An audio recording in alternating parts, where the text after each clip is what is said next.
Caros amigos e amigas, uma boa noite para todos. É com muita alegria que nós comparecemos a essa semana que se comemora na União Espírita Mineira, uma semana preenchida com participações e palestras. E gostaríamos de agradecer carinhosamente aos amigos da Casa de Betânia, lembrando que Badi Curi foi um dos homens, um dos espíritos encarnados que participaram do famoso Pacto Áureo e que compõem a caravana que nunca se dissolverá, que é a caravana da fraternidade, da união, do movimento espírita, dos espíritas e das federativas que atuam nesse imenso território brasileiro. Nós hoje vamos refletir sobre um tema muito especial.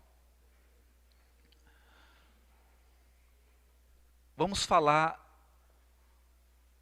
da obra de André Luiz, mas de um tema específico e especial. A conexão entre o mundo espiritual e o mundo físico retratada na obra de André Luiz. E para a nossa ajuda, nós nos recordamos de um belíssimo prefácio. Aliás, os prefácios de Emmanuel para os livros psicografados são uma obra de arte à parte, cada qual. Especialmente no livro No Mundo Maior, ditado pelo Espírito André Luiz e psicografado por Francisco Cândido Xavier, em 25 de março de 1947, Emmanuel ditou um prefácio. Um prefácio denso, filosófico e profundo, uma grande reflexão sobre o mundo espiritual. E diz o benfeitor o seguinte, no prefácio intitulado Na Jornada Evolutiva. Dos quatro cantos da terra, diariamente, partem viajores humanos aos milhares, demandando o país da morte. Vão-se de ilustres centros da cultura europeia, de tumultuárias cidades americanas, de velhos círculos asiáticos, de ásperos climas africanos, procedem das metrópoles, das vilas, dos campos. Se nós introjetarmos a ideia de que o espírito encarnado é um viajor, todos nós que já experimentamos uma viagem, sabemos que a viagem tem dia de começo e dia de retorno. Toda viagem se inicia e se finda. E no caso da viagem encarnatória, graças a Deus, nós não sabemos o dia de retorno. Embora ele esteja delineado para cada um de nós, em linhas gerais. Se a nossa imprudência, se o nosso descontrole não apressar o retorno ao mundo espiritual, cada qual de nós tem a data aprazada para voltar. E a maioria dos encarnados se esquece da sua condição de peregrino na Terra. A maioria de nós se esquece do seu status de viajor. E como nós nos esquecemos dessa condição, temos uma tendência de acumular bagagem, o que torna a viagem, muitas vezes, penosa. Porque todo viajante sabe que para uma viagem se torne tranquila e agradável, você deve reduzir ao máximo a bagagem levada. Aqui Emmanuel começa a reflexão do mundo espiritual dizendo o seguinte: embora nós não queiramos pensar nesse assunto, embora a gente se recuse a refletir todos os dias sobre isso, todos os dias, melhor, a cada minuto, centenas de pessoas desencarnam no planeta. Nós costumamos refletir sobre a morte somente quando ela entra no nosso círculo familiar ou no nosso círculo estreito de relações. Mas a morte é um fenômeno corriqueiro, ela é um fenômeno natural, e enquanto eu estou falando aqui, por alguns minutos, centenas de pessoas acabaram de desencarnar no mundo. O certo é que algumas delas desencarnaram em centros ilustres da cultura europeia. Paris, Londres e tantas outras cidades. Outras partiram das tumultuosas cidades americanas. São Paulo, Nova York, Cidade do México e tantas outras. Alguns acabaram de desencarnar em centros asiáticos, Hong Kong, Bangkok, e outros ainda de climas ásperos na África do Sul, no Congo e em países extremamente carentes da África.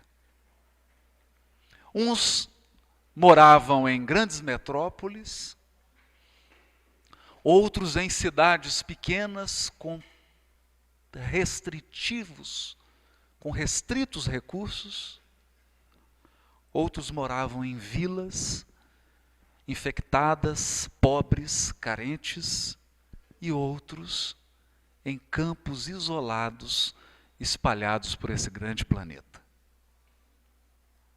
Seria um contrassenso esperar que todas essas pessoas que ingressam no mundo espiritual estejam no mesmo nível espiritual, intelectualmente falando e emocionalmente falando. Os níveis são os mais diversos, os mais variados. Cada qual apegado a circunstâncias, rotinas, relações muito diferentes. Por isso diz Emmanuel, raros viveram nos montes da sublimação, vinculados aos deveres nobilitantes. A maioria dos que desencarnam constitui-se de menores de espírito. Menores de espírito. Criaturas de estatura espiritual pequena, limitada, carente. Em luta pela outorga de títulos que lhes exaltem a personalidade. Não chegaram a ser homens completos. Não chegaram a ser homens completos. Por que Emmanuel diz isso? O título do prefácio é Na Jornada Evolutiva. E é preciso convir que os espíritos que ainda encarnam na Terra são espíritos que estão buscando se desvencilhar da animalidade.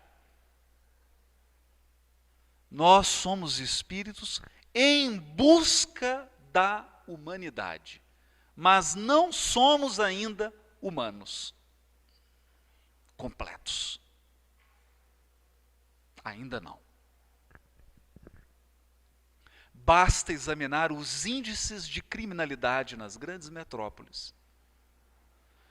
Basta examinar o comportamento das pessoas no trânsito em Belo Horizonte agora. Basta examinar o comportamento das pessoas na intimidade do lar. Basta examinar o comportamento dos nossos políticos, o comportamento dos gestores de verba pública. Basta examinar a nossa educação, as condições de moradia, de salubridade das nossas cidades. E não precisa examinar muito, que nós vamos chegar a uma conclusão. A maioria de nós não chegou ainda a ser um ser humano completo. Não fossem as leis criminais, dizem os psiquiatras, dizem eles, não fossem as leis, sobretudo as leis criminais, não fossem os controles políticos e econômicos exercidos sobre a grande massa, não fossem esses controles sociais, nós estaríamos nos atacando e nos comportando como legítimos animais na via pública. Basta um cochilo da pessoa, basta um momento de invigilância para que qualquer um de nós assuma um comportamento animalesco. Um comportamento que leva uma mulher a matar o marido e a cortar o seu corpo em pedaços. Um comportamento que leva alguém a matar gratuitamente. Um comportamento que leva um homem público a roubar o dinheiro da merenda escolar.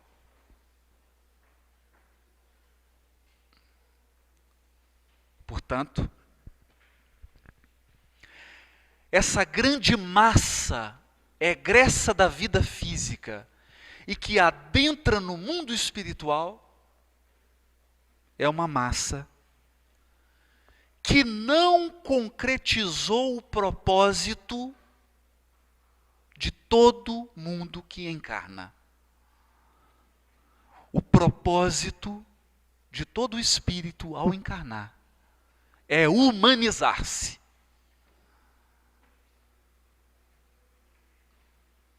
Eu não disse angelizar-se. Porque diz Emmanuel no livro Roteiro, a distância que separa um cão de nós é a mesma que nos separa de um anjo. Portanto, na maioria, nós estamos imensamente distantes da angelitude. Estamos procurando humanidade, nos tornar seres humanos. O grande desafio que é posto ao encarnado. E que, segundo Emmanuel, a maioria não cumpre. Ele chega a acrescentar: atravessaram a mare magnum, usa um termo latino da humanidade. Atravessaram o mar comum da humanidade. Atravessaram a condição comum da humanidade em contínua experimentação. A maioria dos encarnados está ainda num jogo de acerto e erro. Sabendo o que é certo e fazendo o que é errado, para experimentar se é realmente errado. Sabendo o que é certo, mas fazendo o que é errado, confiando que não será punido.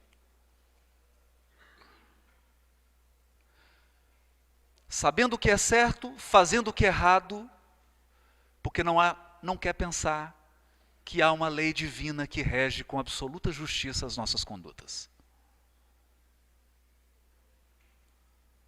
Então atravessam a encarnação num clima de profunda experimentação. Muitas vezes acomodaram-se com os vícios de toda sorte. Acomodaram-se com os vícios. É a rotina, a acomodação, a perda da vontade, a perda de rumo, a perda de objetivo. É navegar sem rota, navegar sem rumo. Sabe Deus para onde, sabe Deus quando. Como um barco lançado ao oceano, ao sabor das ondas. Apesar disso, porém, quase sempre se atribuíam a indébita condição de eleitos da providência. Eleitos da providência. A maioria de nós alimenta o sentimento de ser uma criatura tão especial que mereça um tratamento especial da providência divina.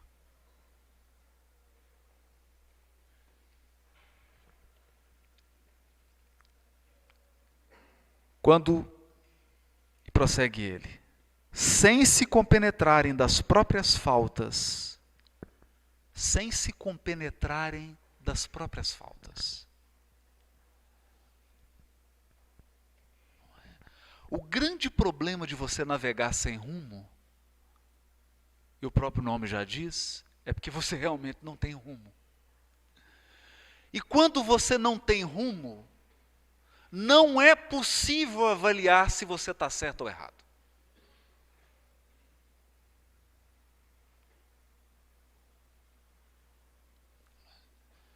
De modo que se você não sabe para onde ir em Belo Horizonte, você pode pegar qualquer ônibus, amarelo, vermelho, azul. Você já não sabe para onde ir mesmo. Se for para leste, oeste, norte, sul, tanto faz. Você está sem rumo.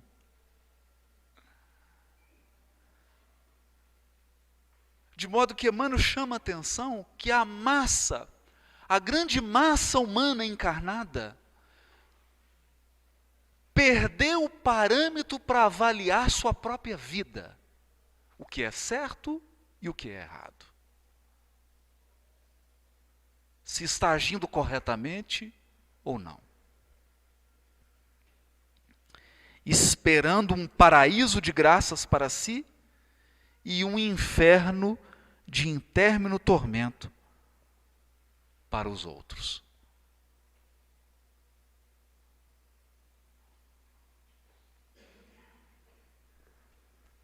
Quando perdidos nos intricados meandros do materialismo cego, fiavam sem justificativa que no túmulo se encerraria a memória.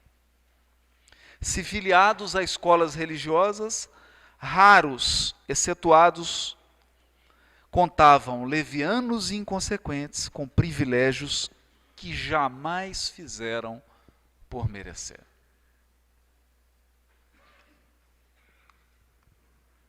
Onde albergar a estranha e infinita caravana? Se por um dia qualquer um de nós fosse encarregado de receber no mundo espiritual todos os desencarnados daquele dia, como você trataria essa caravana? Pense. Pense só por uma imaginação, não precisa levar a sério não. Pensa que você vai desencarnar hoje, 10 horas da noite. Dá tempo de assistir a palestra sem problema, fiquem tranquilos. 10 horas. Hoje é terça. E chegando no mundo espiritual, você vai receber uma tarefa. Todos que desencarnarem amanhã no planeta Terra vão ficar sob a sua responsabilidade. Japoneses, chineses, sul-africanos, brasileiros, americanos, norueguenses, escandinavos, franceses, ingleses. Onde albergar a estranha e infinita caravana?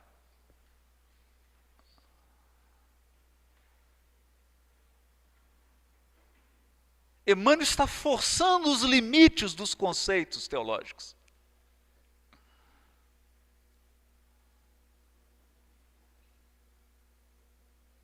Nesse prefácio, ele vai trabalhar o conceito de céu e inferno. Onde você vai albergar? No céu, no inferno.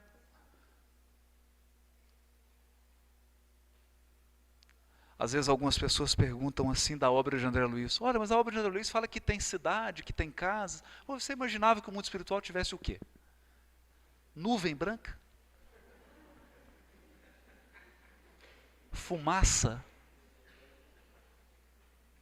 Um lago gigante? E quem não sabe nadar? Um campo gigantesco? Haverá tradução simultânea para São Pedro? Porque São Pedro fala aramaico, que é a língua materna dele. Como é que ele vai se comunicar com os japoneses desencarnados? Com os ingleses?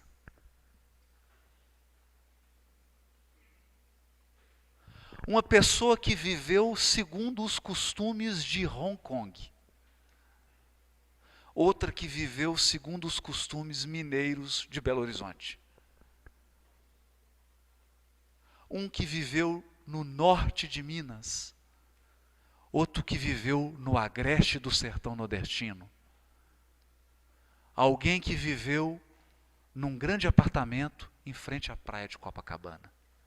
Como harmonizar esses interesses? Como receber essa caravana?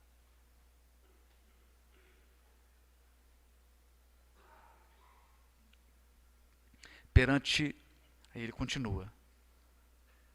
Como designar a mesma estação de destino a viajantes de cultura, posição e bagagem tão diversas?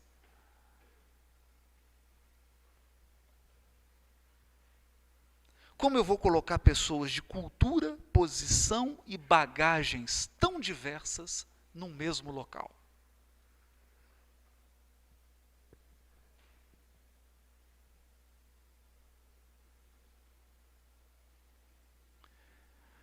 De modo que a lógica, o bom senso aponta para uma providência do mundo espiritual. É preciso adaptar o mundo espiritual das proximidades da Terra às pessoas que estão desencarnando.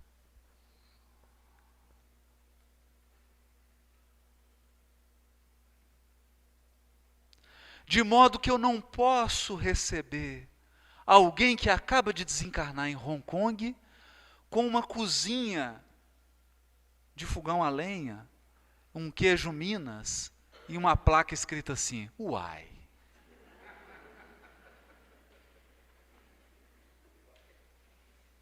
É preciso adaptar o ambiente espiritual para receber alguém de cultura, posição espiritual diversa. Sendo assim, é natural que as regiões espirituais próximas da crosta sejam muito semelhantes ao ambiente da crosta da qual elas estão próximas. A cidade espiritual que está pertinho de Belo Horizonte é quase uma Belo Horizonte. A cidade espiritual que está próxima de Hong Kong é quase uma Hong Kong. Assim como a cidade espiritual que está próxima de Nova York é quase uma Nova York. É natural que assim seja.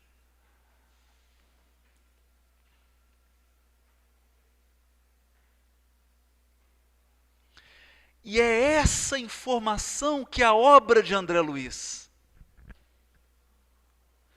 traz detalhadamente. Detalhadamente.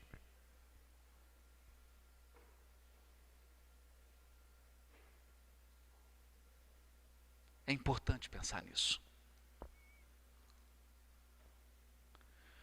Seria uma fantasia imaginar que um índio que acabou de desencarnar agora na tribo Xingu seja recebido numa biblioteca no mundo espiritual.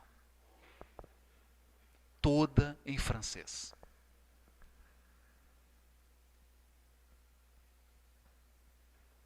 ele vai se sentir profundamente inadaptado. Essa criatura se sentiria profundamente constrangida, sem lugar, humilhada até.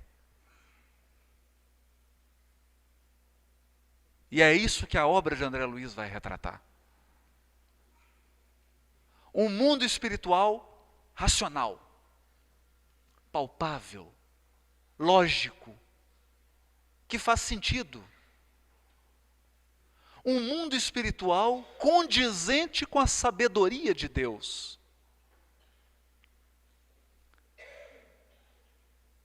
Porque se até uma abnegada professora de primário na Terra sabe dividir os alunos segundo a faixa etária, sabe dividir os alunos segundo o grau de amadurecimento e de compreensão, por que Deus, que é a inteligência suprema, que é o amor supremo, agiria de forma mais imprudente que uma professora?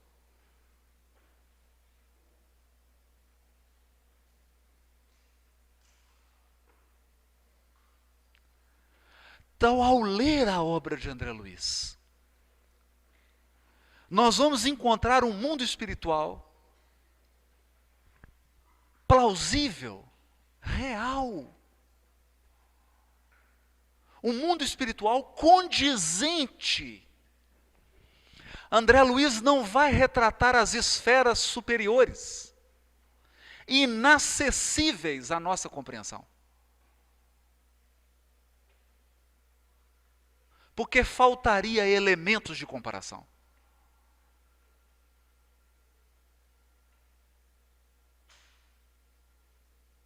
Faltaria elementos. Há alguns flashes na obra de André Luiz, como, por exemplo, na obra Obreiros da Vida Eterna. O próprio título é sugestivo. Quem imaginava que ia se aposentar quando desencarnasse, ficou decepcionado com essa obra.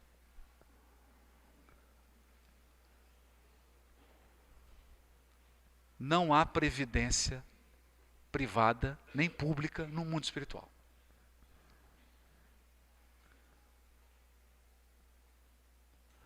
O trabalho prossegue eternamente.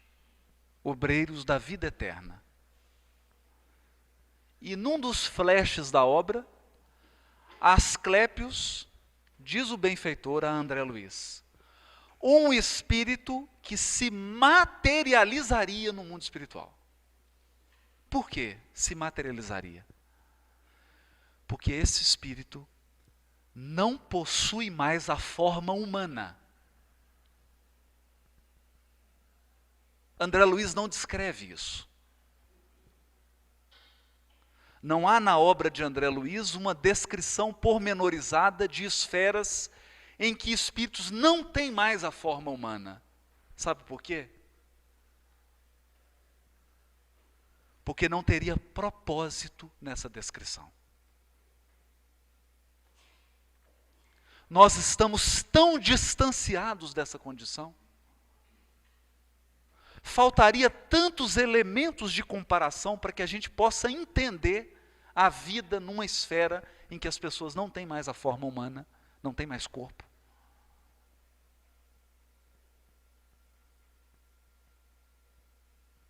Seria tão sem propósito que não teria valor educativo uma obra mediúnica desse gênero.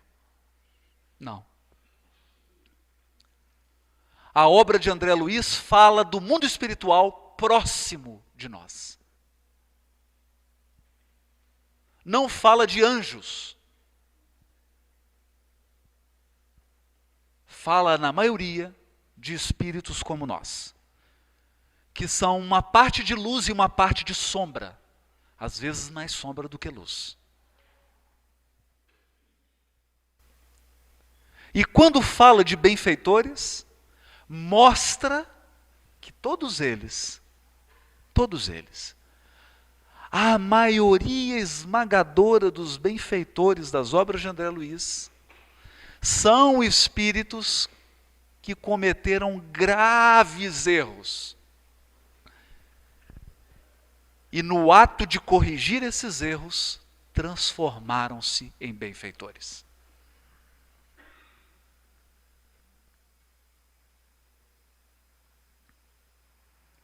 No livro Sexo e Destino, aquele espírito que foi o responsável pela derrocada sexual de todas as personagens da história é exatamente o benfeitor Félix. Aquele responsável por resgatar todos aqueles que ele ajudou a tombar.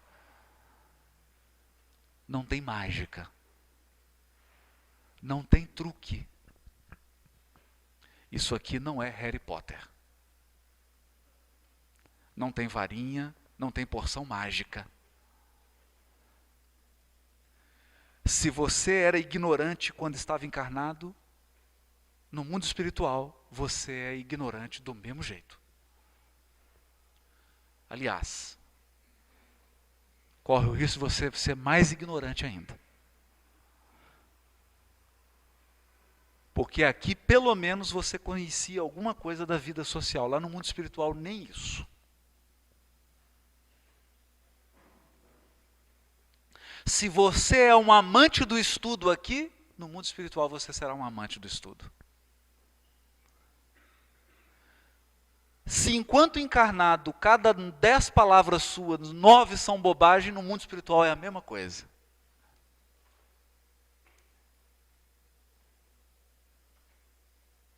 Desencarnado, a cada 10 palavras, 9 vão continuar sendo bobagem. E se você encontrar um médium, ele vai psicografar todas as bobagens que você estiver falando. Porque a desencarnação não tem o condão de nos melhorar. Assim como você não se torna melhor porque atravessou uma porta. Porque entrou numa sala ou entrou num quarto. Deslocar-se fisicamente não implica necessariamente em deslocar-se intimamente. De modo que, na maioria esmagadora das desencarnações, a única diferença entre o desencarnado e nós é que nós, por enquanto, temos um corpo. Por enquanto. É a única diferença. Então, com essa visão de realidade, com esse senso de proporção, a obra de André Luiz não é uma obra do miraculoso.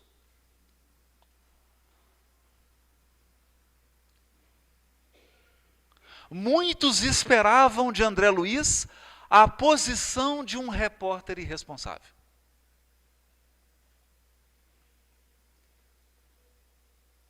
André Luiz poderia ter descrito enfadonhamente, detalhadamente, vários aspectos do mundo espiritual. Mas ele renunciou a fazê-lo. Por quê? Porque André Luiz não descreve nada do mundo espiritual que não tenha um propósito educativo.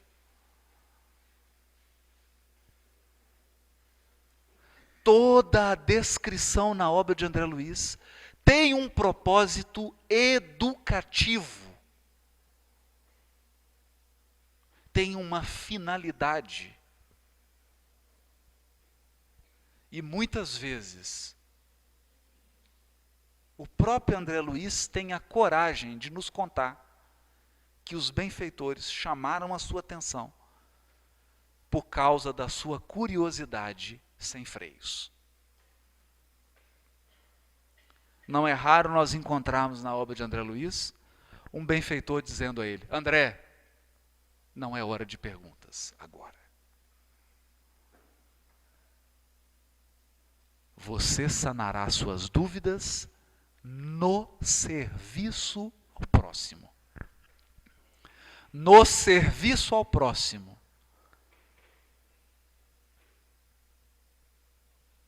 Controla a tua curiosidade. E ele sabia esperar. Para que a curiosidade não prejudicasse o serviço. Para que a curiosidade não atrapalhasse o trabalho em favor do semelhante. Então a obra de André Luiz não é uma revista Caras. Não é um programa de auditório com a finalidade de trazer curiosidades do mundo espiritual. Não é uma passarela de moda e de costumes. Aqui não. Aqui cada história, cada personagem, cada fato narrado está conectada a uma lição que o leitor deve descobrir.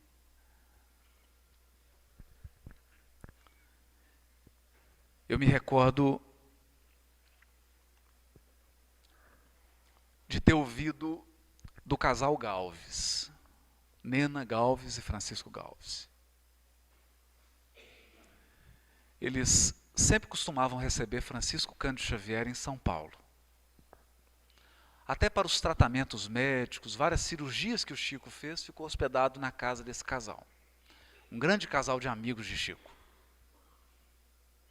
E ela disse que certa vez o Chico hospedou-se na sua casa e ele estava terminando a psicografia de uma obra, de André Luiz. Era a obra Entre a Terra e o Céu. Quando o Chico terminou a psicografia, isso era 11h30, meia-noite. O Chico virou-se para o marido dela e falou: Francisco, eu preciso que você me leve em tal lugar. Ele falou: Chico, mas é do outro lado de São Paulo, Chico. É muito longe. Ô, meu amigo, eu preciso que você me leve lá. Mas você sabe onde é, Chico? Sei, meu filho. Não sei, o Chico nem andava em São Paulo. Sei onde é. Chico, eu sei chegar mais ou menos, mas eu não conheço esse bairro. Não podemos ir, meu filho, fica tranquilo. E foram. Chegou no bairro, ele: Chico, agora eu não conheço nada. Meu filho, você segue essa rua aqui e vira à direita. Aí virou direita. Agora você vira à esquerda. E vai à direita, esquerda, esquerda, direita, direita, esquerda, direita. 15 minutos depois, o Chico falou: agora você para, meu filho, nessa casa. Eram 2h da manhã.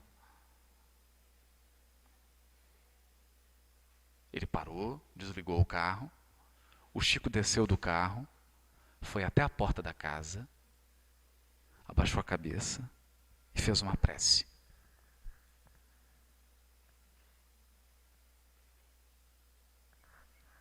O casal ficou olhando o Chico.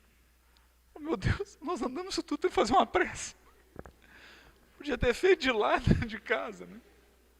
Nossa visão comodista. O Chico entrou no carro e falou: ô Chico, mas você veio aqui para fazer essa prece, né? Ele falou: meu filho, o livro que eu acabo de psicografar, as personagens do livro estão nessa casa. Depois que você lê o livro, você vai entender. Então eu vim aqui fazer uma prece por eles. Porque houve o desfecho da história e uns que acabaram de reencarnar estão aqui nessa casa. E aí ninguém falou mais nada. Então são histórias vivas. Histórias para os viajores, para quem está na jornada evolutiva. Eu me recordo do saudoso e querido presidente da União Espírita Mineira, Honório Abreu, que dizia assim: meu filho, o nosso desafio na doutrina espírita é a evolução consciente. Porque inconsciente está a maioria encarnada. Não sabe de onde veio, para onde vai e nem por quê. O nosso desafio na doutrina espírita é encontrar o propósito da nossa encarnação. Para que você está encarnado? Por que você nasceu na família que nasceu? Por que você tem os cunhados e a sogra que você tem? Por que você tem os filhos e as filhas que você tem? O companheiro ou a companheira que você tem? Por que você acha que trabalha onde você trabalha? Qual é o propósito da tua encarnação?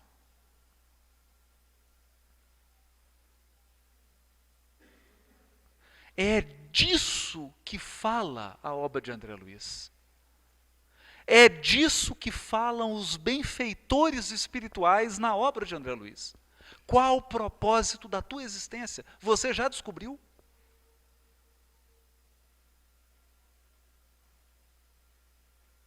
Você sabe qual é o conjunto de tarefas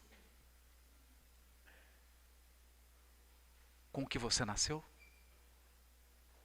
E pelas quais você será avaliado? Ninguém te pedirá contas do que você não se comprometeu no mundo espiritual. Nós prestaremos contas dos compromissos assumidos. Então, quais são? Para onde você está indo? Qual é a sua expectativa de melhoria? 10%? 5%?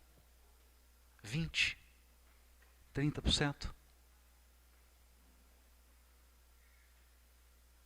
0%? Menos 10%? Porque tem jeito de piorar. Piorar sempre tem jeito. Você pode chegar com um conjunto de débitos aqui e voltar com o triplo.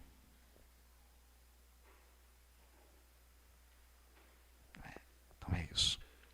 Perante a Suprema Justiça, o malgache e o inglês fruem dos mesmos direitos.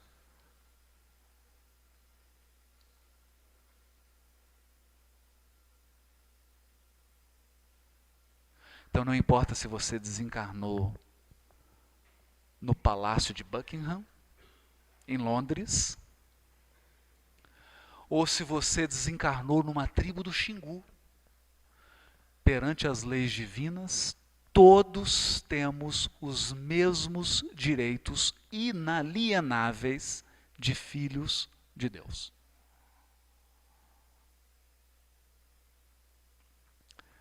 Mas todo direito tem a sua contrapartida em um dever.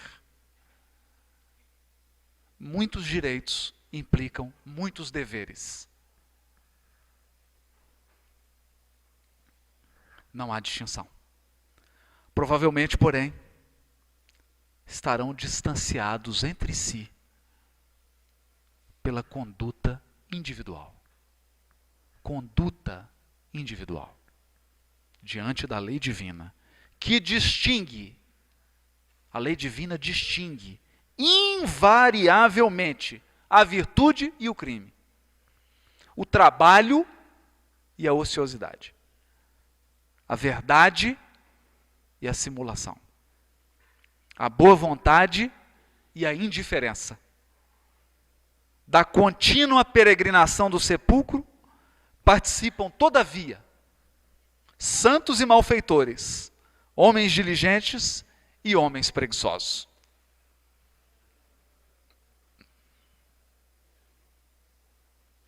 Emmanuel está dizendo, e nós sabemos, desencarnam os santos e os criminosos. Porque a porta do túmulo não abre exceção para ninguém.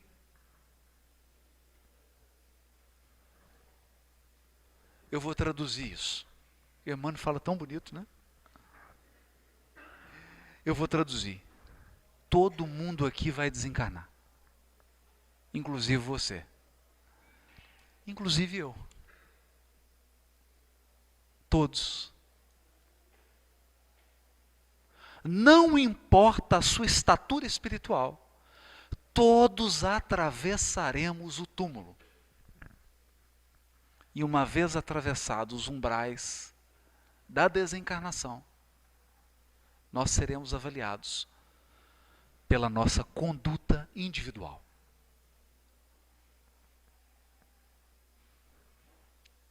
É importante.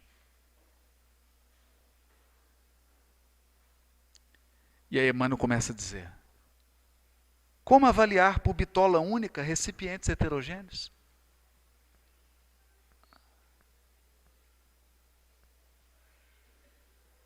Como que eu vou criar um critério único para avaliar todos os seres humanos?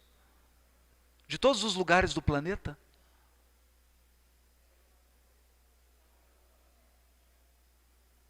Regras absolutas? Regras absolutas. Não é? Então aqui você fala assim: menino, não come formiga, meu filho, não é? O menino está lá comendo formiga, não é? Você vai na China, a mãe fala: meu filho, experimenta uma formiguinha. Vai numa tribo e fala: filho, essa formiga é tão gostosinha, experimenta um pouquinho. Como criar uma regra única para avaliar pessoas que vivem em condições absolutamente diferentes?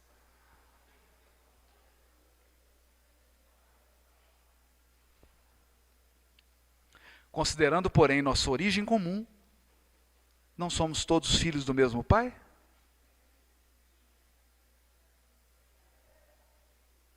Estamos em condições diferentes, mas na essência somos iguais.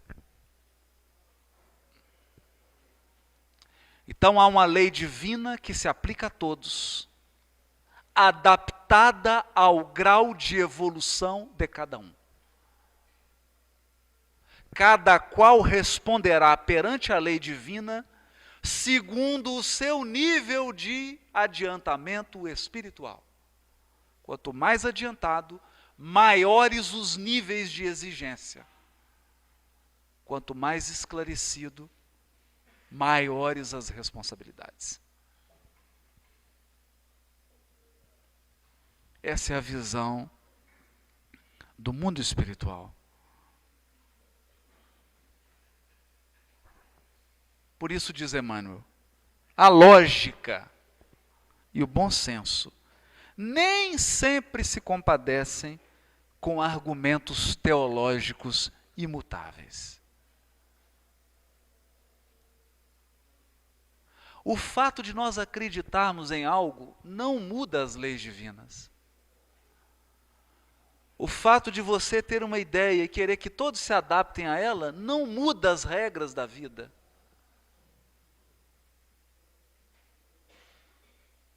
E o universo repousa nas mãos do Todo-Poderoso, que é infinito amor e infinita sabedoria.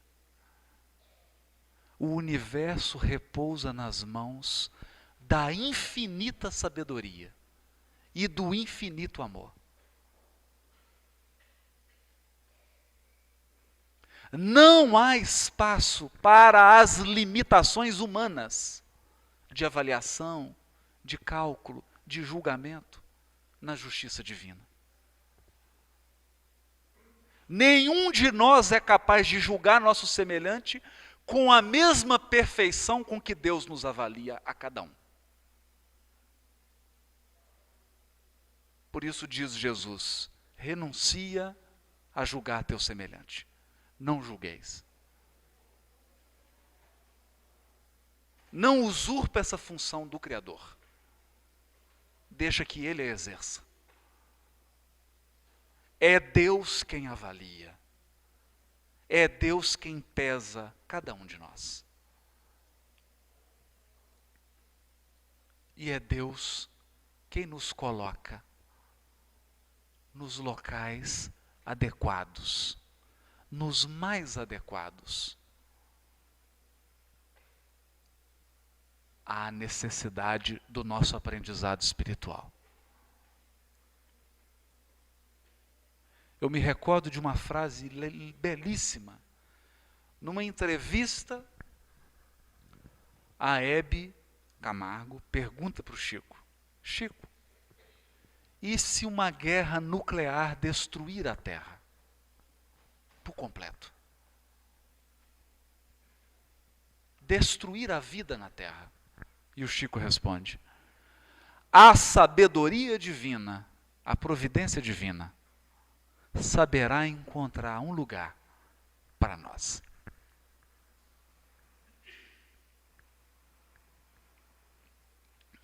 Tanto na vida física, quanto no mundo espiritual.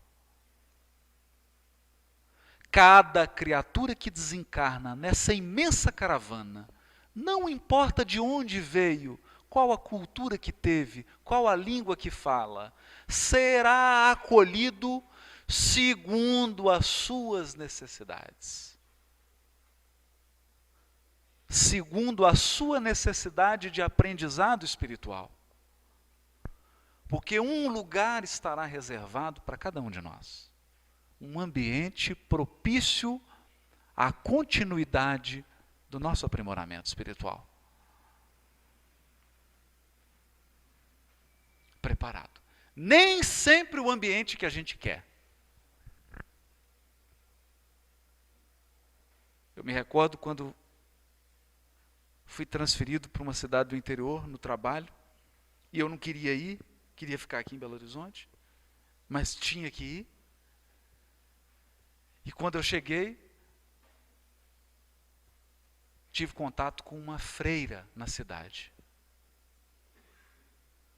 Ela coordenava uma escola que acolhia meninas do sexo feminino, abandonadas pela família. Então ela acolhia aquelas meninas e cuidava, era um abrigo infantil para meninas. E ela me perguntou: olha, por que você quis vir para cá, né? Eu falei: na verdade eu não quis, né?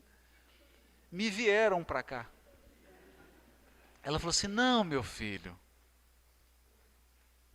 não. Eu aprendi uma coisa. Nós temos que florescer onde Deus nos plantou. Nós temos que florescer onde Deus nos plantou.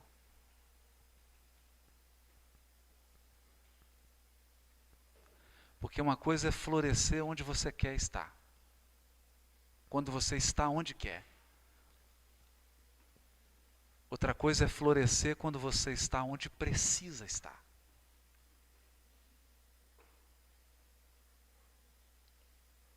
E a obra de André Luiz é essa grande revelação do mundo espiritual. Alguém que tiver a boa vontade de alma de ler a obra de André Luiz completa, ele vai se libertar de muitas crenças limitantes. Ao ler a obra de André Luiz, não haverá espaço para céu nem para inferno. Haverá mundo espiritual. Mundo espiritual tenebroso e mundo espiritual luminoso. Porque o mundo espiritual é tenebroso ou luminoso dependendo de quem o habita.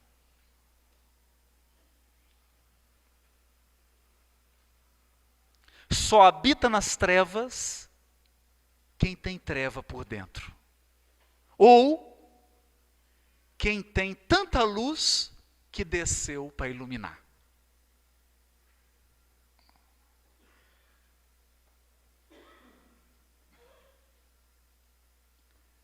Então é esse quadro real. Aqui não há mocinhos nem bandidos. Aqui há seres humanos que acertam, que erram, que colhem as consequências do que fez. Não há punição, há consequência. Nós colhemos da nossa própria seara. nós colhemos do nosso próprio campo. E o nosso campo é nossa própria vida. Como vivemos será a nossa colheita. Eu posso dizer, nesse momento final, e como testemunho, eu conheci a doutrina espírita com 15 anos de idade.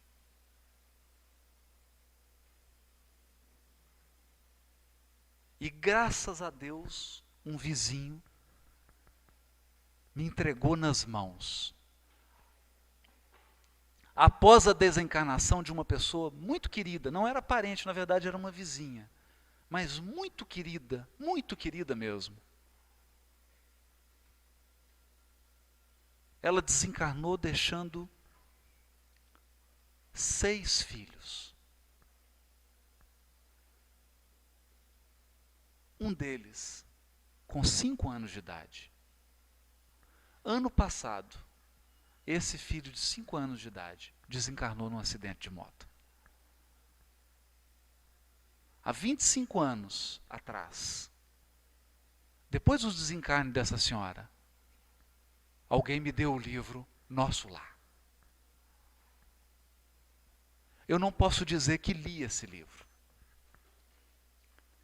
Eu bebi esse livro como alguém que não via água há 10 anos. Eu matei minha sede. Eu li sem pausa. E graças a essa série, e não conseguia parar de ler os outros, é claro. Graças a essa série, eu mudei completamente a minha visão da vida, da imortalidade, da nossa viagem evolutiva. Graças a essa grande série. Então, hoje em comemoração à série André Luiz, ao que ela retrata do mundo espiritual, a única palavra que eu encontro para dizer é André Luiz, Chico Xavier, Emmanuel. Muito obrigado.